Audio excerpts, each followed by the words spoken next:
dar la bienvenida al señor Lezertua y nuestro agradecimiento. En primer lugar, daremos la palabra a los grupos solicitantes. Sí, muchas gracias, presidenta de la Comisión. Buenas tardes a todas y a todos. Buenas tardes, señor Lezertua. El pasado día 23 de febrero leíamos en un medio de comunicación que el Partido Nacionalista Vasco propone al jurista Manu Lezertua como nuevo ararteko. Pasado día 23 de diciembre. El pasado día 20 de febrero de 2015, en un medio de comunicación, leíamos que el Partido Nacionalista Vasco, el Partido Socialista de Euskadi y el Partido Popular acuerdan nombrar ararteko a Manu Lezertua y adelgazar la institución. Fue en ese momento cuando UPyD, por razones de transparencia, decidió pedir su comparecencia para que explicara efectivamente pues cuál es su trayectoria, cuál es su currículum, cuáles son sus propósitos, cuáles son sus prioridades, cuál es el modelo que usted defiende para el ararteko, en fin, qué es lo que usted plantea llevar a cabo en esta institución tan importante en Euskadi. El pasado día 17 de mayo, recientemente, leíamos que Manu Lezertua será nombrado ararteko tras las elecciones y también que el jurista presentará su programa en el Parlamento Vasco el próximo día 26. En fin, ese era nuestro objetivo cuando pedimos su comparecencia, que pudiera explicarse, que pudiera explicar no solamente a UPyD, sino al resto de grupos parlamentarios cuál es su modelo, cuáles son sus prioridades. Y evidentemente no solo a UPyD y al resto de grupos parlamentarios, sino sobre todo al conjunto de la sociedad, para que la sociedad sepa qué ararteko supuestamente vamos a tener en los próximos años. Ya digo que lo hicimos por razones de transparencia.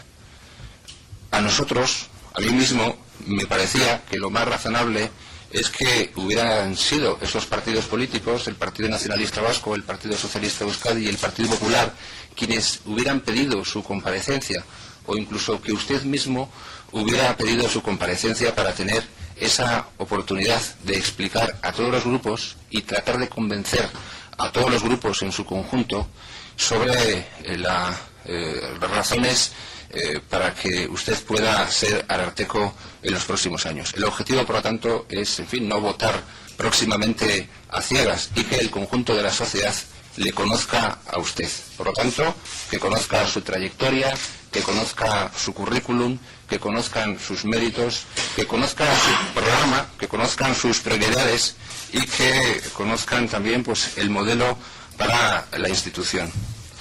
Yo, a partir de aquí, quería realizarle algunas preguntas más o menos concretas. La verdad es que, bueno, se podían preguntar por multitud de asuntos sobre los que usted va a tener que posicionarse en los próximos años, asuntos muy relevantes para el conjunto de la sociedad. Pero en este primer turno únicamente le realizaré algunas preguntas. Recientemente se tomó en consideración en este Parlamento una proposición de ley de regulación de la institución del ararteko. No sé si habrá tenido usted oportunidad de leer esa proposición de ley. Yo quería preguntarle cuál es su opinión sobre lo que se plantea en esa proposición de ley. Esta proposición de ley, inicialmente del Grupo Popular, que fue tomada en consideración y que recientemente ha sido enmendada por los distintos grupos, plantea una serie de modificaciones en relación a la institución.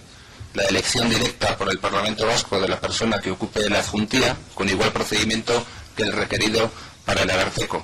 Que las quejas puedan hacerse llegar por medios telemáticos y que sean respondidas en 20 días.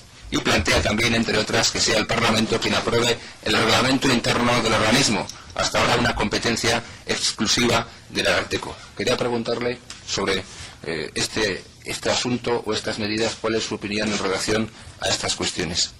El presupuesto actual del ararteko se eleva a 4,5 millones de euros. El presupuesto se ha elevado de 3 a 4,5 millones de euros en la última década, es decir, se ha incrementado en un 50%.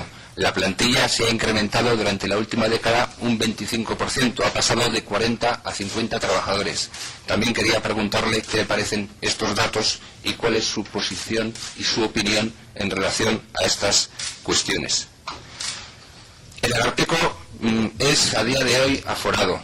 Tiene un sueldo de 86.000 euros, es decir, cobra más que el presidente del Gobierno de España.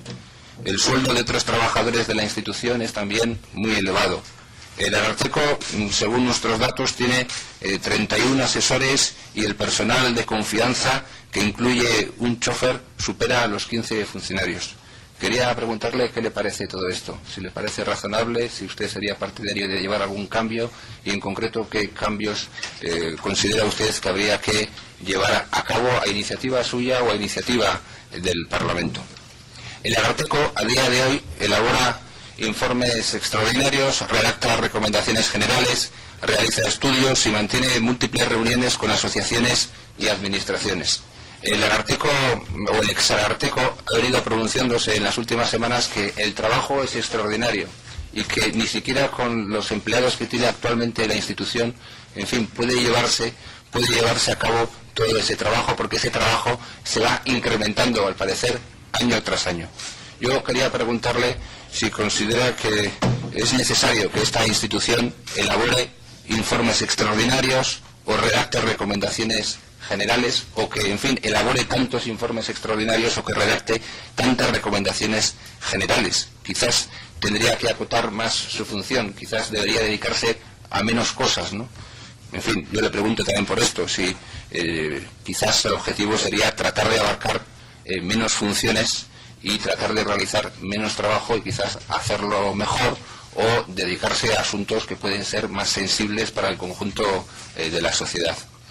En definitiva, yo le pregunto sobre sus prioridades, aparte por su trayectoria, por su currículum, por sus méritos, cuáles son sus prioridades, qué le preocupa, por qué se considera idóneo para desempeñar este cargo, en fin, y de los asuntos que creo que importan a los ciudadanos, cuáles son los asuntos que usted considera primordiales o dignos de tener especialmente en cuenta. En fin, los recortes sociales, el estado del bienestar, los desahucios, las víctimas del terrorismo. ¿Cuáles son los asuntos que, según usted, pues merecen mayor atención?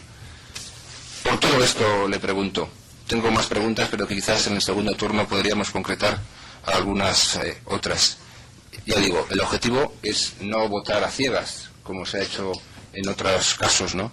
Que UPyD conozca cuál es su posición, y sobre todo no tanto UPyD, porque en este caso ni siquiera su voto es decisivo, sino sobre todo el conjunto de la sociedad. Yo creo que esto debería hacerse siempre.